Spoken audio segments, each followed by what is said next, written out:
desde una perspectiva totalmente fisiológica, nuestros genes están adaptados más bien a la escasez, a la precariedad, y de hecho ese entorno hostil del que provenimos del Paleolítico nos ha creado ciertas adaptaciones a nivel epigenético que nos hacen reconocer el ayuno, es decir, nuestras células reconocen el ayuno como algo habitual. Lo que es antinatural es comer cada 3 horas, como promueven las directrices obsoletas. A nivel de perder peso, el ayuno está cobrando mucho auge porque tiene un sentido evolutivo, que mejora el perfil lipídico, el perfil glucémico, facilita la oxidación de grasas, promueve la autofagia, que es un proceso de renovación celular que previene las enfermedades. Existe un sentido evolutivo. Lo que no tiene sentido es que te sigan diciendo, vas al médico, vas al profesional de la salud, al nutricionista, al entrenador, y te dice, no, si quieres perder peso, lo único que tienes que hacer es crear un déficit calórico, comer menos de lo que gastas y tal. Si todo fuera tan fácil como comer una hoja de lechuga y un trozo de merluza, todo el mundo estaría delgado y no estaríamos en una época donde la mayor pandemia del mundo es la obesidad. Según las estadísticas, más del 90% de los estudios clínicos de rigurosidad demuestran que hacer dieta fracasa a largo plazo.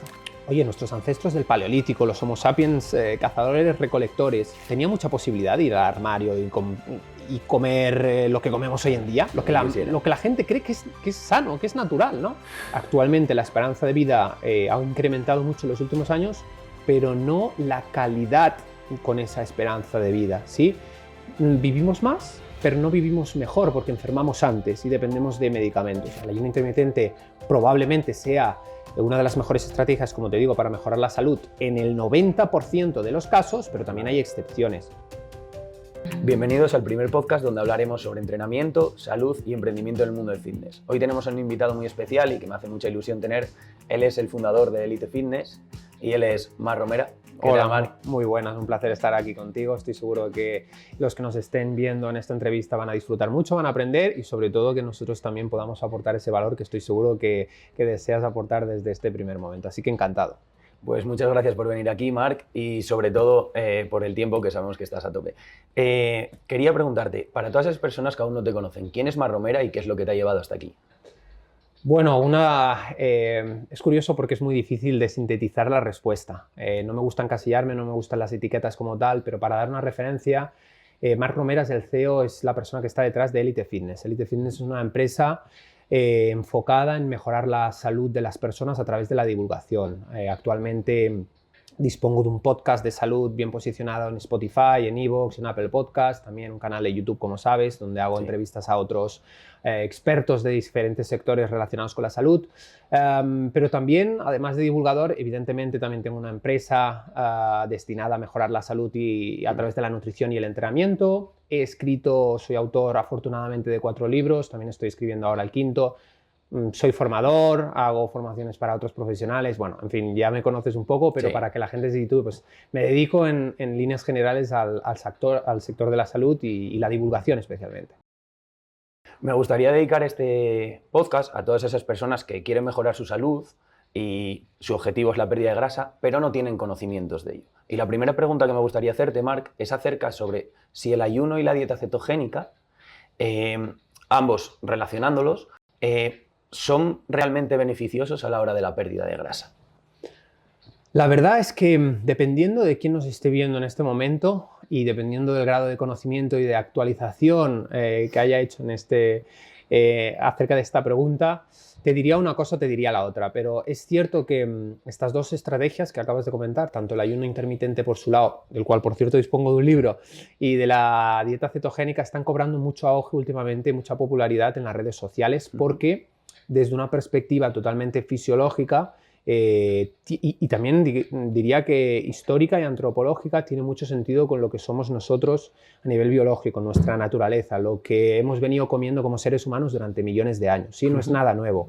Es cierto que ahora están teniendo auge esta clase de protocolos, pero si uno mira desde una perspectiva evolutiva en la naturaleza, pues se dará cuenta de que nuestros ancestros, desde luego, no tenían la posibilidad de despertarse de las cuevas, decidir si iban o no a cazar y hacerlo mientras tomaban el café con leche y la tostada con mermelada, ¿no? Entonces, estamos en un contexto de sobreabundancia muy distinto a lo que realmente hemos vivido como seres humanos y nuestros genes están adaptados más bien no a esta sobreabundancia, sino a la escasez, a la precariedad y, de hecho, esa ese entorno hostil del que provenimos del Paleolítico nos ha creado ciertas adaptaciones a nivel epigenético que nos hacen reconocer el ayuno, es decir, nuestras células reconocen el ayuno como algo habitual. Entonces, lo que es antinatural es comer cada 3 horas, como promueven las directrices obsoletas, ¿no? ¿Y por qué digo obsoletas? Y es aquí donde sintetizo la respuesta.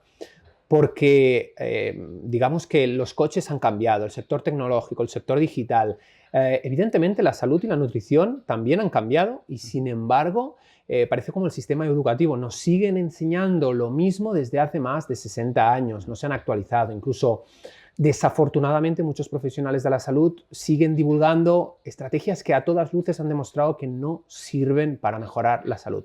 ¿Por qué te digo esto? Porque a nivel de perder peso, el ayuno está cobrando mucho auge porque tiene un sentido evolutivo. Si tú te pones a mirar papers científicos o te pones a investigar un poco más en profundidad los beneficios de esta herramienta, te darás cuenta que mejora el perfil lipídico, el perfil glucémico, facilita la oxidación de grasas, promueve la autofagia, que es un proceso de renovación celular que previene las enfermedades, tiene un sinfín de aplicaciones, es decir, existe un sentido evolutivo. Ahora, lo que no tiene sentido es que te sigan diciendo, vas al médico, vas al profesional de la salud, al nutricionista, al entrenador, y te dice, no, si quieres perder peso, lo único que tienes que hacer es crear un déficit calórico, comer menos de lo que gastas y tal.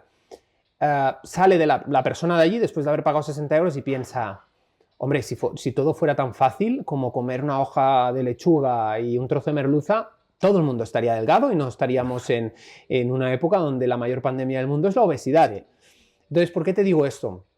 Porque creo que hace falta que nos actualicemos mucho. En la era moderna en la que nos encontramos, bueno, perdona, si me puedo extender, porque Lo que quieras, Marc. En esta época donde nos encontramos, la ventaja es que estamos a tan solo un clic de distancia de la información. Entonces, es la parte positiva. Ya no tenemos que ir a las bibliotecas, empaparnos de libros muy densos para poder entender algo. Hoy en día, incluso las redes sociales, que nacieron con el fin de comunicarnos entre seres queridos, ahora han adoptado el rol de información, ¿no? El rol divulgativo.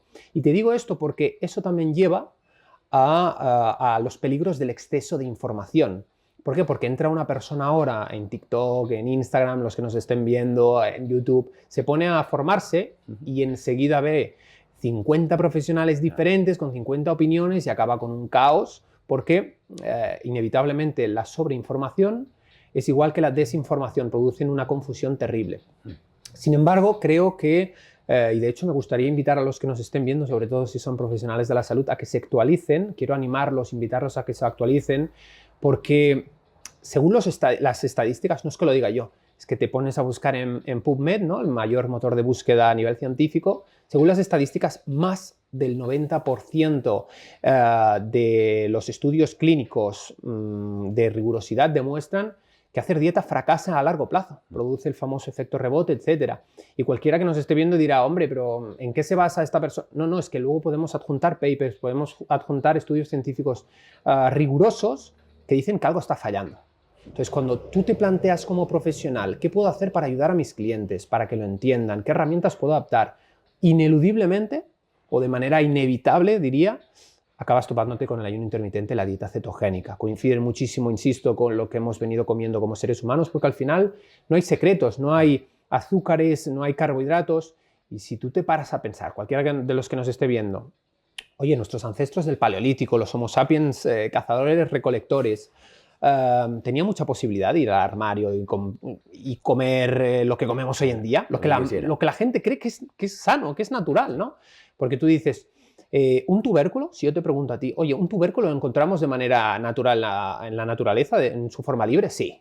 ¿Necesita etiqueta? No hace falta. Igual que si vas al supermercado, pues las verduras no necesitan etiqueta, ¿verdad? Bueno, igual que la carne, son alimentos que todos sabemos que forman parte de lo natural, ¿sí? Ahora, unas galletas con fibra 0% no sé qué, algo no cuadra. Entonces te estás dando cuenta, a medida que investigas mucho, te estás dando cuenta de cómo estamos yendo hacia el lugar equivocado.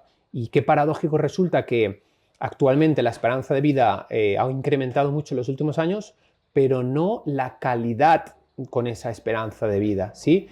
Vivimos más, pero no vivimos mejor porque enfermamos antes y dependemos de medicamentos. Entonces, sé que te he extendido mucho la respuesta, pero me gustaría que la gente entienda sobre todo el contexto, es decir, el razonamiento lógico, el fisiológico si quieres, todo esto para encontrar que al final, como profesional o incluso una persona que esté desesperada por perder peso, lo haya probado todo y no haya dado con la fórmula, acabará cayendo en qué es el ayuno intermitente y qué es la dieta cetogénica. Si quieres, ahora podemos extendernos de por qué funcionan, pero básicamente son dos de las herramientas que no son nada nuevo, insisto, más útiles a la hora ya no solo de perder peso, sino de mejorar la salud.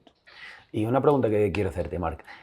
¿Con el ayuno intermitente lo puede hacer todas las personas? ¿O si es verdad que, por ejemplo, en personas que tienen niveles de cortisol altos, añadir el ayuno a su forma de vida puede ser un estresante aún mayor y, como consecuencia, acabar siendo perjudicial? Totalmente. Bueno, al final es como siempre me gusta defender en las redes sociales. Una herramienta, por buena que sea, mal contextualizada o mal aplicada, puede ser perjudicial para la salud. Incluso esto lo vemos con el agua. El agua no cabe duda de que todos lo necesitamos. Estoy seguro de que hasta ahí todo el mundo llega, pero verdad que si te tomas 6 litros de agua, probablemente pierdas mucho sodio a través de la orina y tengas una hiponatremia y una bajada de tensión. Entonces, ¿es perjudicial el agua?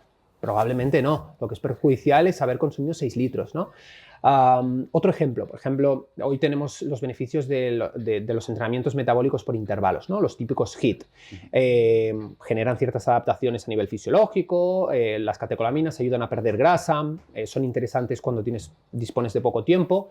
Pero, evidentemente, si, por ejemplo, una persona tiene una hernia discal, lo que no se te va a ocurrir, como entrenador tú lo sabrás, es ponerle a hacer saltos encima del cajón. Ahora, ¿eso convierte al entrenamiento metabólico por intervalos o a los saltos en el cajón en un mal ejercicio, en un mal entrenamiento? No, simplemente no es la persona y no es el contexto adecuado. Entonces, con el ayuno intermitente, como me preguntas, no es una excepción. El ayuno intermitente probablemente sea una de las mejores estrategias, como te digo, para mejorar la salud en el 90% de los casos, pero también hay excepciones.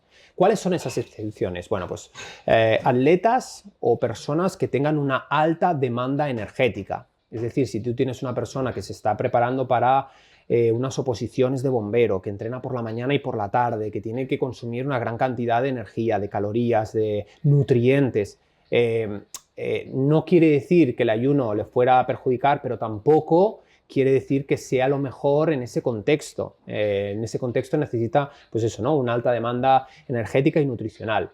Otros contextos, una mujer embarazada. Una mujer embarazada, desde luego, no es el mejor momento, haciendo un razonamiento lógico, para hacer ayuno intermitente. Sé que hay algunas que se lo plantean, y yo te hablo de ayuno intermitente a partir de 12, 13, 14 horas, ¿sí? Yo creo que espaciar el desayuno prácticamente sería casi recomendable para cualquiera, sobre todo a nivel digestivo. Pero bueno, hemos hablado de estos atletas de alta demanda energética, de mujeres embarazadas, también personas con trastornos de conducta alimentaria. Es decir, evidentemente, si una persona tiene anorexia, si tiene un trastorno por atracón, no le vas a ofrecer una herramienta que empodere esa clase de comportamientos que le puedan resultar perjudiciales. Y luego, por último, también tendríamos otras dos excepciones. Tendríamos la excepción de los niños, por lo mismo que los atletas, están en una época de crecimiento y tienen una demanda de energía, de nutrientes más elevada que otro público corriente. Y personas con el cortisol elevado, y esto es súper curioso. ¿Quién tiene el cortisol elevado? Prácticamente hoy en día lo veo en las analíticas de los pacientes en consulta, prácticamente todo el mundo. Todo el mundo, porque vivimos en una época donde quizás no tenemos que escapar del león, ¿no? Como sucedía en antaño durante el Paleolítico, pero sí que tenemos que pagar hipotecas, enfrentar jefes autoritarios, separarnos afrontar rupturas emocionales, etc. Y estamos todo el día estresados, estamos todo el día con la moto y tal, y eso hace que nuestras glándulas suprarrenales, que es donde se produce el cortisol, estén todo el rato activas como un motor que nunca descansa. Como podrás entender, un motor que nunca descansa acaba gripando, ¿sí? El ayuno intermitente, fisiológicamente hablando, también es un estresor físico, porque creemos que el estrés ahora es solo de carácter emocional, pero no. Si tú sumas de base que cualquier persona, que más que menos, estará mínimamente estresada, y le añades estresores físicos, ¿qué son estresores físicos? Pues eso, el ayuno intermitente. ¿Por qué? Porque es una ventana donde restringes la ingesta, donde restringes las calorías. ¿Y eso qué hace? Que el cerebro, en una zona concreta, el hipotálamo, entienda que no hay energía y que haga lo que ha venido haciendo durante 2,5 millones de años, que para quien no lo sepa, es lo que ha durado el Paleolítico y conforma el 99% del tiempo de nuestra historia. Esto lo podéis comprobar en Wikipedia, basta que la gente tenga tiempo en buscarlo. Entonces, ¿qué es lo que ha hecho? No hay energía, voy a ahorrar. ¿Por qué? Porque todas nuestras células tienen dos misiones. La misión de sobrevivir y reproducirse. Y para eso requiere energía. Entonces, a la mínima que tu cerebro entiende que no hay energía, va a ponerse en modo ahorro y no en modo gastar. ¿Sí? Entonces, si tú te unes el hecho del estrés que hablábamos, el estrés emocional, con el hecho de que el ayuno restringe fisiológicamente la ventana de alimentación, añades más estresores físicos como es un exceso de entrenamiento, porque hoy en día creemos que más es mejor y venga, vamos a entrenar 7 días por semana y CrossFit por la mañana y cardio por la... Entonces todo eso se acaba sumando y tu cerebro entiende que está en alerta permanente y las glándulas suprarrenales están permanentemente produciendo cortisol.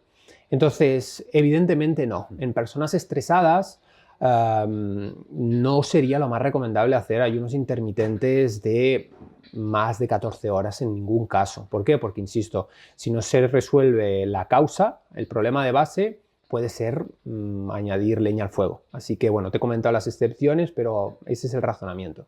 ¿Y consideras que los niveles altos de cortisol, aunque hagas estrictamente una dieta o un entrenamiento adecuado, puede contribuir a no lograr esos objetivos físicos de las personas? No solo considero que es posible, sino que es lo más probable. Es decir, mira, hay una frase que utiliza mucho un amigo mío, Xavi, que dice que lo único importante, que no lo más, es ser feliz. ¿Y esto qué te quiero decir? Te lo voy a sintetizar de una forma muy, muy entendible para los que nos estén viendo. Yo tengo personas en consulta que sobre el papel parece que lo hagan todo perfecto. Te vienen a consulta, como me siguen en redes sociales: Marc, hago ayuno intermitente porque he escuchado los beneficios. Hago dieta cetogénica, 2 comidas, camino 12.000 pasos al día, entreno fuerza. O sea, se sabe en la teoría, está muy bien. Pero le digo, oye, ¿tú eres feliz? Hostia, y de entrada esa pregunta descoloca mucho porque no están acostumbradas a trabajar el plano emocional, ¿no? La introspección. Y eso de entrada les desencaja. ¿Cómo me pregunta si estoy por la salud? ¿Cómo me pregunta esto tan personal, ¿no? ¿Por qué se lo pregunto? Porque me he dado cuenta a través de la experiencia de que las personas que viven más estresadas son las que menos resultados consiguen. Primero, a nivel fisiológico, aquí nos podríamos meter, si quieres, en profundidad, ¿no? Pero son las que menos resultados consiguen y, sin embargo, aquellas personas que confían en el proceso, que confían en el profesional, que hacen las cosas de manera sosegada, de manera tranquila, son las que mejores resultados obtienen a largo plazo. ¿Por qué? Porque al final la salud, cuando una persona viene con 30 años a una consulta para mejorar su peso, la dieta no tiene que ser vista como un periodo de restricción para lograr un fin. Tiene que ser vista, de hecho la palabra dieta etimológicamente hablando quiere decir régimen de vida. Entonces tiene que ser vista como algo natural. Entonces no es natural vivir estresados o tener que pesar alimentos o contar calorías no es natural. Entonces, ¿qué te quiero decir con esto? Pues que al final, curiosamente, te voy a decir una cosa: las personas que son más tranquilas, que tienen menos grados de estrés y las que aplican, porque la vida yo creo que no se trata de saber mucho, sino de aplicar. Entonces, las que aplican son las que mejores resultados obtienen. Y curiosamente hay una estadística que dice que las personas que trabajan en ONGs, ayudando a otras personas, son las que menos riesgo tienen de engordar. Tú dirás, ostras, ¿cómo puede ser? Pues que es que son felices, no están todo el rato pensando en si como esto me va a engordar, voy a tener que hacer ayuno más prolongado al día siguiente, voy a tener que hacer... Entonces, al final te das cuenta de que el estrés y consecuentemente el cortisol son dos factores muy condicionantes, ya no solo para mejorar la composición corporal, pues ya te digo, podemos hablar de esto un poco más extendidamente si quieres, sino para mejorar la salud. Es decir, dicho de otro modo, no hay nadie que viva bajo un estrés permanente que no acabe petando o que tenga un estado de salud perfecto. No se puede dar. Y creemos, siempre nos han dicho que los pilares de la salud son el entrenamiento, la dieta, el dormir bien. ¿Y dónde van las emociones? Porque no podemos... esto es lo mismo, igual que no se te ocurriría a ti dejar el coche encendido todo el rato e ir siempre acelerando y adelantando, el cuerpo tiene un límite. Y el problema es que si no somos conscientes de esto, acabamos pagándolo caro. Y hay muchas veces que ya no hay un no retorno. Por ejemplo, te voy a contar algo que me parece fascinante cuando lo descubrí a nivel de investigación, y es que nosotros tenemos diferentes fases del eje adrenal, ¿no? Pasamos por distintas fases a lo largo de nuestra vida, etc. Entonces, imaginemos que tú eres una persona que sufres una ruptura emocional, te echan del trabajo, hostia, una situación frecuente hoy en día, ¿no? Estás pasando una mala época, no encuentras trabajo, estás estresado, tienes que además gastar de los ahorros para tirar adelante con tus hijos, con tu familia, etc. Y esa situación no mejora. Pongamos que llevas 3 meses súper estresado y de repente se te muere otro familiar, como si fuera poco. Se une una serie de circunstancias que hacen que estés todo el rato liberando cortisol de manera crónica incluso, ¿no? Pensamientos recurrentes, preocupaciones, eso se cronifica y se vuelve tu día a día. ¿Qué sucede con esto? Sucede que si no paramos a tiempo, si no sabemos cuándo parar, a largo plazo pasamos de la fase de estrés adrenal 1, 2, 3 y si llega un punto en el que el cuerpo ya nos empieza a avisar, no dormimos nada bien, no somos capaces de concentrarnos, incluso estamos completamente irascibles, susceptibles. Pero si seguimos porque somos muy valientes, porque también tenemos, a pesar de esas circunstancias, pongamos que también tenemos objetivos estéticos. Entonces seguimos yendo al gimnasio, seguimos haciendo los ayunos, seguimos restringiendo las calorías. Llega un punto en el que las glándulas suprarrenales se agotan y es donde sobreviene una condición conocida como fatiga adrenal. Vale. Y esa fatiga adrenal acaba conduciendo a su vez a fatiga crónica. Y te digo que es muy jodido vivir con una fatiga crónica porque nos pensamos que esto del cortisol es un juego, que es una hormona del estrés y que está ahí, pues bueno, que no sirve para nada, hasta que te despiertas un día y no te puedes levantar por la mañana porque no tienes energía. Porque el cortisol también ejerce una función hiperglucemiante, es decir, incrementa los niveles de azúcar en sangre. Está ahí para algo. ¿Por qué? Porque en un contexto evolutivo, cuando no teníamos energía a través de los alimentos, la teníamos que utilizar a través de las glándulas suprarrenales. Por eso tiene un sentido lógico que se libere cortisol a las 8 de la mañana. Entonces, si esto tampoco se corrige a tiempo, no solo conduce a una fatiga crónica, sino que puede conducir un paso más allá a una fibromialgia. Y te digo que a lo largo de todos mis años de consulta, el poder coincidir con personas que tienen una fibromialgia es muy duro, porque ya no hay vuelta atrás, ¿entiendes? Es como una enfermedad autoinmune. En muchos casos ya no hay vuelta atrás. Y tenemos que ser conscientes de esto, porque es que cada vez nos estresamos más por menos cosas y de manera crónica desde más jóvenes. O sea, es que es un panorama muy chungo, un panorama muy difícil, que el grado de estrés que estamos enfrentando ahora y cómo vamos a pagar las consecuencias a largo plazo. Estoy de acuerdo. Así que esta es una visión holística, una visión más integral de el cortisol es importante, el estrés es importante, ser feliz es lo más importante. Entonces esa sería la respuesta sintetizada. Vale. ¿Y qué valores le recomendarías a una persona que mirase en su analítica para que su salud sea óptima? Esto es una pregunta muy frecuente que me hacen, que por desgracia me gustaría contestar de un modo resumido, pero como siempre digo, en salud no hay una respuesta para todos. ¿Por qué digo esto? Porque existen hoy en día más de 2.500 biomarcadores, de hecho yo no los conozco todos, conozco quizás una gran parte, pero no todos. Entonces, sí que es cierto que se piden ciertos parámetros a modo genérico en la seguridad social, etcétera, pero normalmente las analíticas que piden los médicos de la seguridad social ofrecen poca información a nivel del estado metabólico y hormonal de una persona. Entonces sí que es cierto que puedes pedir un perfil glucémico, el perfil lipídico, el perfil renal, ciertas enzimas para conocer qué tal está la salud de la tiroides, de la salud del hígado, del páncreas, pero normalmente es algo que tiene que ser absolutamente contextualizado al contexto de la persona, nunca mejor dicho. Es decir, si una persona viene con un problema digestivo, le pediré unas hormonas, unos marcadores, y si otra persona viene con un problema de sueño, pues quizás ahí sí que, dependiendo del feedback que me den en consulta, pues ya pedimos cortisol, adrenocorticotropina, que es otra hormona de las glándulas suprarrenales, de hidroepiandrosterona, pedimos bueno, todo lo que tiene que ver con la salud suprarrenal, catecolaminas, etcétera. Son nombres técnicos que la gente a lo mejor dirá, ¿qué me está contando este tío? Pero bueno, marcadores adaptados según el contexto de cada persona. Vale. Y ahora sí me gustaría hablar sobre mitos que aún se sigue manteniendo en la sociedad actual. Y el primero sobre el que me gustaría hablar es sobre el colesterol. ¿Es verdad que es tan malo? ¿Hay que tener los niveles bajos de colesterol? ¿Y hay colesterol bueno y colesterol malo? Es una pregunta muy buena y estoy seguro que también le interesará mucho a las personas que nos estén escuchando. Cualquier persona de entrada te dirá, sí, es que he escuchado en la televisión, en Telecinco, en el programa de no sé qué, que el colesterol es súper malo, que tenemos que tomar estatinas para bajarlo, que no sé qué. Yo siempre digo que para defender algo, tener un argumento, no doy mi opinión. Siempre expongo todo desde una perspectiva estrictamente fisiológica.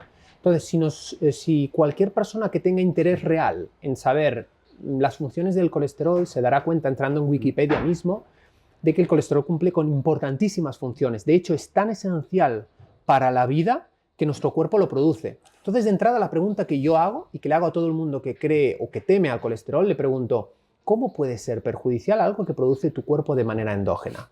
De hecho, algo tan esencial que si tú no se lo aportas a través de la alimentación, lo va a producir de manera endógena, a través de una enzima. Entonces, eso te da, de entrada, te da a entender que algo que nos han contado no es del todo acertado, del todo cierto.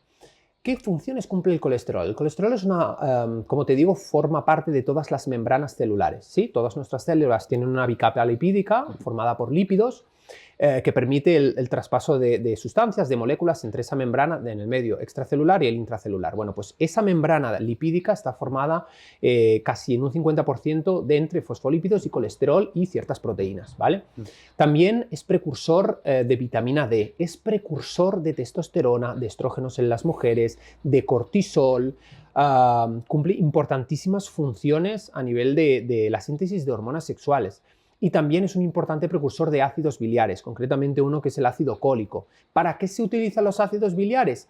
Para formación de la bilis. ¿Y qué es la bilis? Un líquido amarillento producido por el hígado, pero almacenado en la vesícula biliar, que permite la digestión de las grasas. Entonces, ¿cómo puede ser? ¿Por qué nos empeñamos en reducir esta molécula sin llegar a entenderla? Porque si tú tuvieras esta misma pregunta con el médico, te diría, no, es que está consensuado, es que es el protocolo. Ya, pero ¿cuál es el razonamiento fisiológico real? Porque yo quiero saber todo esto, ¿no? Yo siempre busco qué hay detrás, qué se esconde detrás de todas las recomendaciones.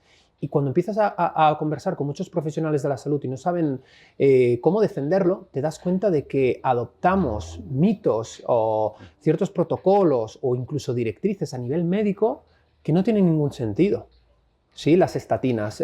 Nos alarmamos porque una persona viene en un contexto de dieta cetogénica, es normal que al consumir más grasas, evidentemente, se eleven los niveles de colesterol, el médico no lo sabe, receta estatinas, que son los medicamentos que están diseñados para reducir el colesterol y ciertos triglicéridos, y nos empeñamos, ponemos el grito en el cielo y ya es por protocolo. Colesterol elevado, estatinas. ¿Y tiene algo de importante esas estatinas? Claro, ¿Tiene algo de bueno?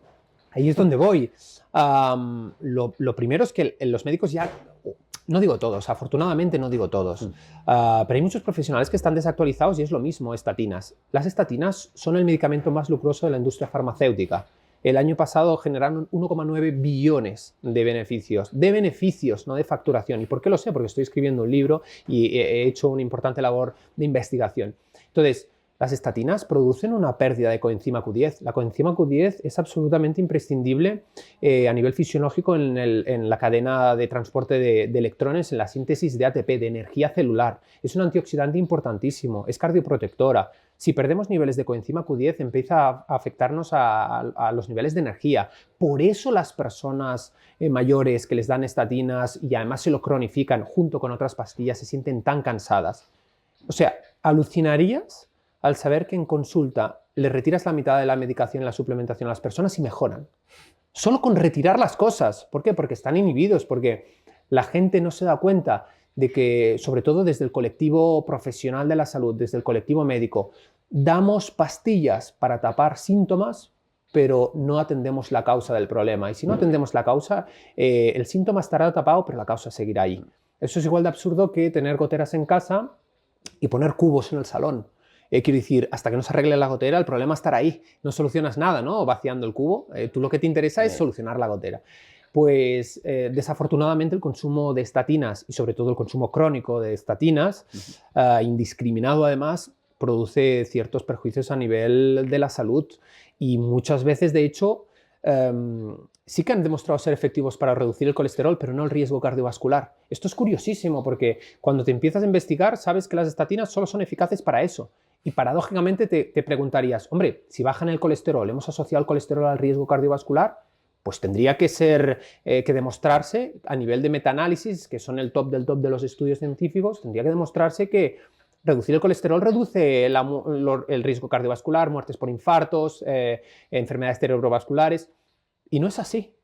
Y cuando llegas a ese punto es cuando te haces preguntas interesantes de la información está manipulada, está sesgada, muchísimos estudios están incluso financiados por la industria farmacéutica y al final el dinero desgraciadamente es el motor que mueve el mundo, pero no es la verdad. ¿Por qué? Porque a mí llegar a este punto de conocimiento me ha llevado muchísimos años de investigación, de experiencia clínica en consulta y de ganas de aprender. Así que no, respondiendo a tu pregunta, el colesterol no es perjudicial para la salud, todo lo contrario, hay que saber en qué contexto se eleva y por qué se eleva, en todo caso. Y no existe aquello de un colesterol bueno, un colesterol malo, eso es absolutamente absurdo. Cuando nos referimos a las HDL o las LDL son en realidad lipoproteínas. ¿Y qué son las lipoproteínas, Marc? Bueno, son unos barquitos, por explicarlo de una manera fácil y entendible para todos, unos barquitos que transportan moléculas lipídicas. ¿Por qué? Porque la sangre es un medio acuoso. Entonces las moléculas que transportan las grasas, técnicamente se dice el nombre que son hidrofóbicas, es decir, que no se llevan bien con el agua. ¿Cómo lo vemos esto? Tú coges todos hemos hecho este experimento alguna vez, tú pones un vaso de agua, una gotita de aceite y ¿qué pasa? Que se separa, ¿no? Existe una diferenciación. Pues esto en la sangre también pasa igual y por eso las moléculas que son lipídicas tienen que ser transportadas por estos barquitos y eso son las lipoproteínas. Entonces no hay colesterol bueno y colesterol malo, eso es algo absurdo y carente en toda regla de rigurosidad. Y algo que se asocia al colesterol elevado es el consumo de huevos, que mucha gente lo quita de su dieta. ¿Es realmente perjudicial para la salud comer huevos? ¿Eleva el colesterol? Bueno, a ver, es que esto es uno de los grandes mitos de la industria de la alimentación y del sector profesional. Si fuera algo tan perjudicial, no existirían metaanálisis de calidad que demuestran, de hecho, todo lo contrario. Comer huevos, aquellas personas que comen hasta 3 huevos al día tienen una mejor salud cardiovascular y preventiva que los que no lo hacen. Luego, otra cosa que nos debemos preguntar es, hombre, si los huevos han sido un alimento que ha estado toda la historia con nosotros, es un alimento natural, ¿cómo puede ser? Volvemos al mismo razonamiento que el colesterol. ¿Cómo va a ser algo malo comer huevos? Y es todavía más curioso decir, los huevos son perjudiciales, pero comer galletas todos los días no. Es que esto es súper paradójico, porque le dices a la gente, no, te ven comiendo aguacate a las 6 de la tarde y te dicen, uff, eso es mucha grasa. Pero entonces normalizar beber Coca-Cola todos los días es lo habitual ahora. Eso sí, nadie se echa las manos a la cabeza por esto. Entonces, qué curioso resulta que te digan, solo come 2 huevos a la semana, necesitas esto. Un montón de mitos, la carne roja produce cáncer, la proteína daña el riñón. Bueno, podemos tocar de todos estos, pero al final te planteas y dices, ¿tan difícil es cuidar nuestra salud? Porque desde una perspectiva evolutiva sí que es cierto que nuestros ancestros morían por enfermedades agudas, por infecciones, cosas que requerían de atención médica y que evidentemente no estábamos tan evolucionados. Pero si tú comparas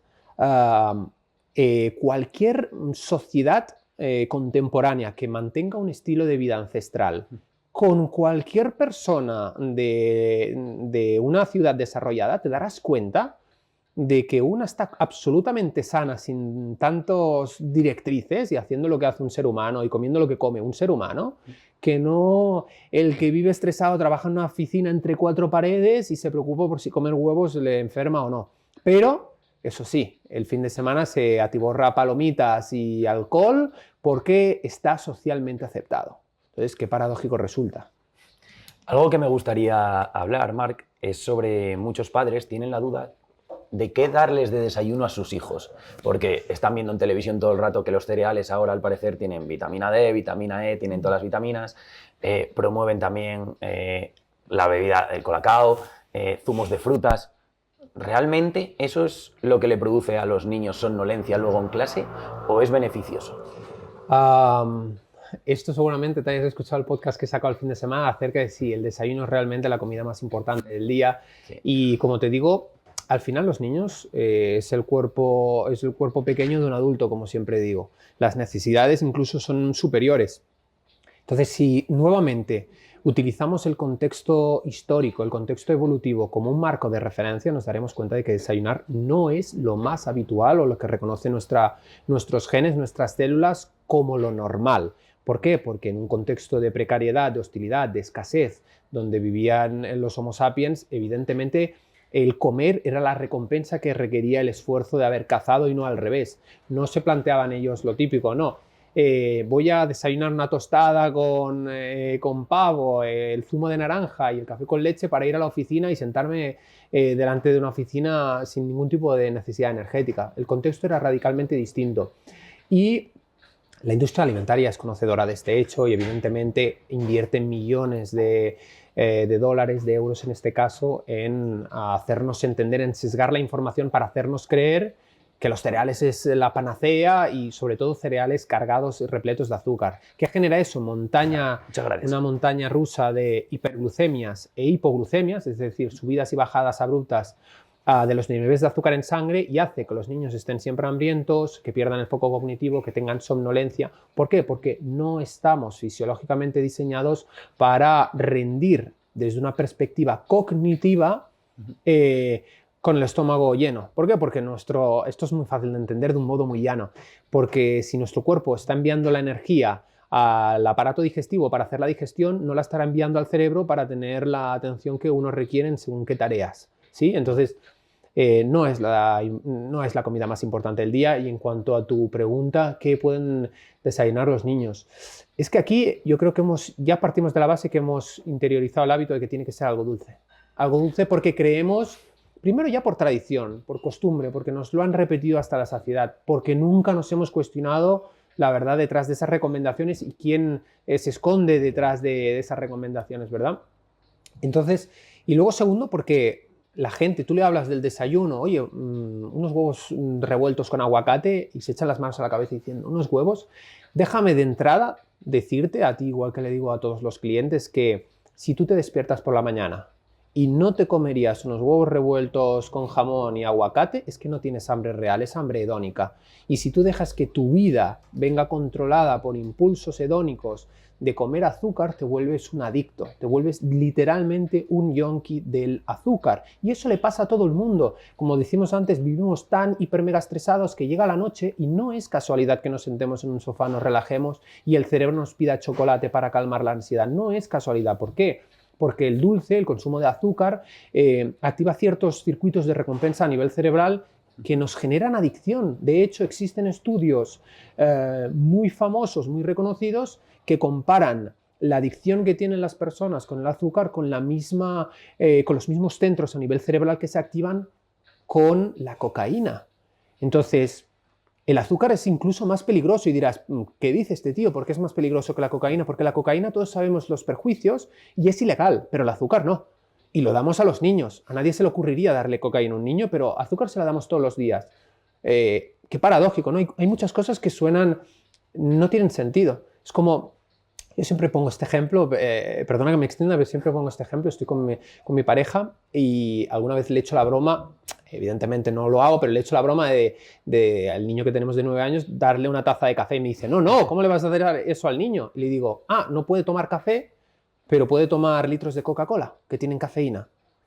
Qué paradójico resulta. No puede desayunar huevos revueltos, pero sí puede desayunar cereales repletos de azúcar, bollos y zumos de naranja que no aportan más que azúcar y nos vuelven adictos, y lo que hablamos, generan montañas rusas de bajadas y subidas de azúcar. Entonces, estamos en un mundo cargado de contradicciones, de sesgos, de manipulación. Y es cierto que quien nos esté escuchando a veces despertar y salir de esa Matrix, porque al final estamos en tantas Matrix que incomoda. La gente quiere lo fácil. La gente quiere ir a la máquina expendedora, poner un de esto y tener el desayuno. La gente quiere un libro que le cambie la vida en 15 minutos y no quiere lo rápido. Entonces, y la industria lo sabe. Y si unes esa necesidad a decir, yo soy el salvador, te pongo los cereales y encima te enseño que son buenos, encima salen los programas de televisión de salud diciendo que son buenos porque esas personas están subvencionadas por grandes corporaciones de la industria alimentaria, te das cuenta de que, aunque sea una realidad aplastante, a día de hoy aplastante con la cantidad de información que tenemos, la gente no quiere cambiar. La siguiente pregunta que me gustaría hablar, Marc, y que estaba comentando el otro día con un amigo mío, me decía, no, yo no como fruta porque tiene mucho azúcar. Y yo le dije, vale, muy bien, ¿qué comiste hoy? Y había comido hidratos a la hora de comer y hidratos a la hora de cenar, que son básicamente azúcar. Entonces, quería preguntarte, ¿la fruta realmente engorda? A ver, es cierto que existe muchísima controversia, muchísima últimamente en las redes sociales. Existe un sector cetogénico, que para quien no lo sepa, la dieta cetogénica al final es una dieta donde se consumen aproximadamente entre el 65 y el 70% de las grasas, el otro 20% proteínas y un 5% los carbohidratos que se relegan habitualmente a las verduras. Entonces, los defensores de este colectivo, que además es un protocolo que hemos hablado antes muy interesante para mejorar la salud y especialmente efectivo para la pérdida de grasa, te dirán que la fruta es malísima, porque un sobreconsumo de fructosa, que es uno de los azúcares de la fruta, el principal, se asocia con toda clase de problemas metabólicos, a saber, resistencia a la leptina. La leptina es una hormona que señaliza la saciedad en el hipotálamo, en el cerebro. Entonces, resistencia a la leptina, hígado graso no alcohólico, hiperuricemia, hipertensión y toda clase y resistencia incluso a la insulina a nivel hepático, etc. Bueno,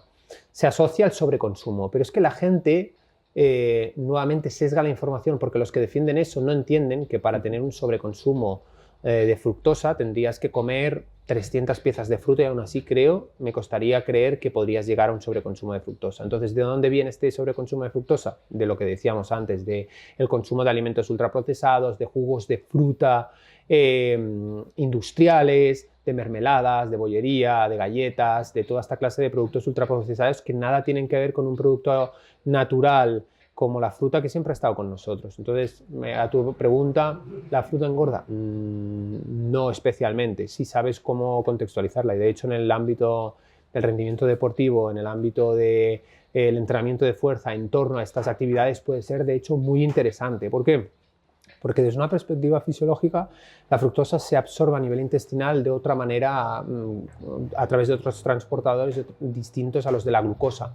Entonces, la combinación glucosa-fructosa post-entrenamiento permite una repleción más rápida de los niveles de glucógeno hepáticos y, por tanto, además también ese pequeño pico de insulina que se va a producir no por la fructosa, sino por la glucosa, también junto con aminoácidos promueve la síntesis proteica. Total, que es muy interesante introducir fruta y además de elevado índice glucémico post-entrenamiento o previo al entrenamiento. Previo porque nos aportará energía inmediata, post porque nos facilitará la recuperación. Entonces, insisto nuevamente, de todas formas también te digo, siendo muy llano y completamente sincero, que nadie tiene sobrepeso por comer fruta solo. Todos los que tienen sobrepeso tienen unos hábitos desastrosos, duermen mal, estresados, comen ultraprocesados a todas horas y deberían de mirar más hacia esos hábitos que no culpar a la pobre fruta que al final, insisto, es algo natural y bien contextualizado, puede ser muy interesante y de hecho yo mismo recomiendo. Vale. Y para todas esas personas, Marc, que ya están adquiriendo conocimientos a la hora de la dieta y la nutrición que deben llevar a lo largo de su vida, muchos tienen problemas con qué tipo de entrenamiento realizar. Entrenamiento de fuerza, entrenamiento de HIIT, entrenamiento de cardio. Verás mucho en consulta también que hay muchas personas que te dicen, yo salgo a correr todos los días y no pierdo grasa. ¿Qué crees? ¿Qué tipo de entrenamiento debería hacer una persona que su objetivo es la pérdida de grasa? Es que al final creo que la base para todo, da igual si es mejorar el rendimiento deportivo, da igual si es incrementar tu masa muscular, lo que se entiende por hipertrofia, o mejorar tu composición corporal para perder grasa, la base es el entrenamiento de fuerza, siempre. Siempre, por las adaptaciones fisiológicas, metabólicas, endocrinas que produce el propio entrenamiento, por los beneficios para la salud. Ya nadie duda, evidentemente, de los beneficios que tiene el entrenamiento de fuerza, ¿vale? Pero es que al final la base no es el entrenamiento que haces. El entrenamiento es una parte de la ecuación. No sirve de nada hacer el entrenamiento perfecto, la dieta perfecta, si luego, insisto, duermes mal, tienes insomnio, vives estresado y aprovechas a hacer dieta de lunes a viernes para el fin de semana irte con tus amigos de cena, hincharte alcohol, ultraprocesados y azúcar. No sirve de nada. No has interiorizado, no has entendido bien qué significa cuidar de tu salud. Entonces, al final, cuando tú te das cuenta que eres una persona activa, que caminas, que ayunas naturalmente, que escuchas a tu cuerpo, que comes comida real, dejémonos de carbohidratos, comes comida real, eres feliz, lo que hablábamos antes, y cuidas medianamente tus hábitos, el entrenamiento no es tan importante como se cree. O sea, Ojo, déjame matizar esto, no quiere decir tan importante como se cree al nivel de pérdida de grasa, porque lo que importa es todo, ¿sí? No cómo entrenas, no cómo comes, sino cómo vives. Esa es la parte importante. Entonces, a partir de ahí, que una persona es medianamente activa, que quiere profundizar, ¿cuál es el mejor tipo de entrenamiento? Realmente, a nivel de composición corporal, lo que más debería de cuidarse, evidentemente, es la alimentación. Y el entrenamiento, si tú haces un entrenamiento de fuerza de suficiente intensidad y desarrollas masa muscular, aumentas la tasa metabólica basal, que son las calorías que tú gastas en estado de reposo, mejoras tu sensibilidad a la insulina, el número de transportadores después de entrenar, que facilita la captación de glucosa por parte del tejido muscular y generas unas adaptaciones endocrinas favorables a la utilización de grasa. Ahora, si me dijeras, Marc, debido de muerte A o B, entreno HIIT o entreno de fuerza, la fuerza es la base.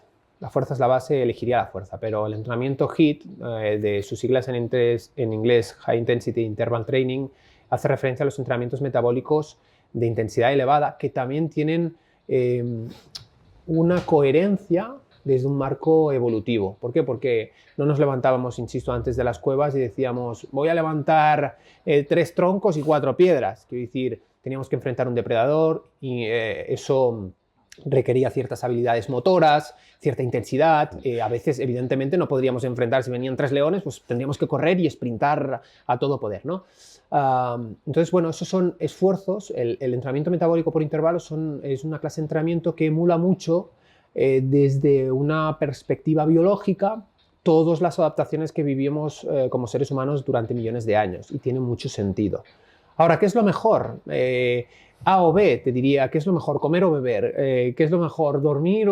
Al final todo importa. Entonces, si una persona quiere mejorar su composición corporal, lo mejor es entrenar, comer bien, descansar y luego ya te meterás de esto, pero sobre todo también moverse, porque nuevamente resulta asombroso cuanto menos el dedicarle 1 hora en el entrenamiento, que luego hay que ver si es entrenando o haciendo selfies, pero 1 hora en el entrenamiento y luego no moverse, o quedarse en una silla para llegar a casa y ver Netflix y moverte en coche a todos lados. Nuevamente, yo creo que la salud es más una cuestión de hábitos y de tu estilo de vida, y quien entiende eso y lo naturaliza es quien consigue mejores resultados, pero por descontado. Para ir terminando, Marc, me gustaría hablar sobre algo que para mí fue un punto de inflexión en mi formación, y ha sido realizar el máster que tienes en pérdida de grasa, tanto para estrategias, para adaptarlas a cada persona y a cada situación, y sobre todo por el trato tan personal, tanto que me has dado a mí como al resto de alumnos, ya que lo veo de forma diaria en el grupo, cómo contestas a todos, con las dudas y todo. Querría que comentases también a todas las personas que nos están viendo un poco qué se pueden encontrar en el máster que tienes. Bueno, te agradezco que tengas el detalle de mencionarlo en este vídeo. El máster nace de la necesidad de ayudar a las personas a ser de manera autónoma, adquirir la información correcta para utilizar las estrategias adaptadas a cada contexto. ¿Por qué? Porque me daba cuenta en consulta que cada vez tenía una lista de espera de 2-3 meses, no podía atender ni yo ni mi equipo a tanta petición, y al final el gran objetivo de la gran mayoría de personas que nos contactaban era perder peso. Me decían, por favor, y cada mensaje parecía muy urgente, no, ayúdame, estoy desesperado. Entonces decidí crear esta formación que está dirigida tanto a cualquier persona, a cualquier usuario normal que de verdad quiera tomarse en serio su salud y profundizar acerca de la pérdida de grasa, como a aquellos profesionales como tú que quieren dar el paso y decir, quiero formarme, quiero ir aprendiendo qué hormonas están implicadas en la pérdida de grasa, qué enzimas, cómo puedo adaptar las estrategias nutricionales, los tipos de entrenamiento según el contexto, etc.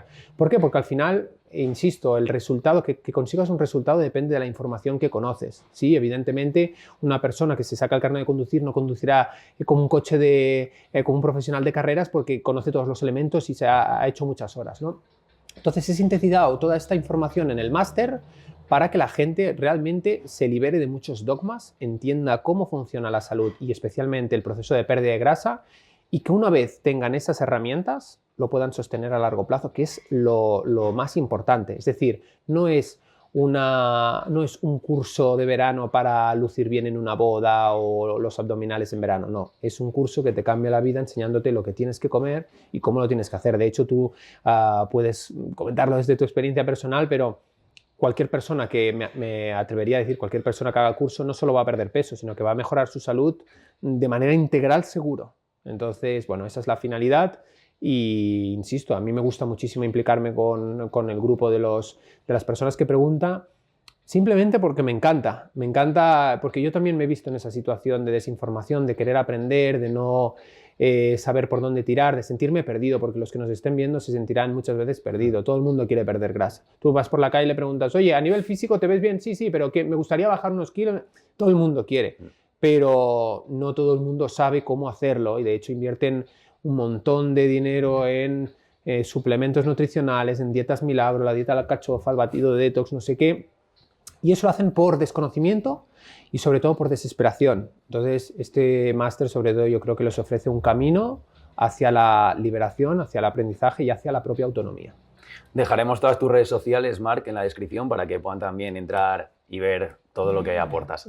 Muchísimas gracias, ha sido un placer conversar contigo y estaré encantado de recibir los comentarios de esta entrevista y espero que vaya muy bien este nuevo proyecto. Gracias por ser el primer invitado. Muchas gracias, Marc, y a vosotros por estar ahí detrás apoyando y espero poder veros en el siguiente capítulo.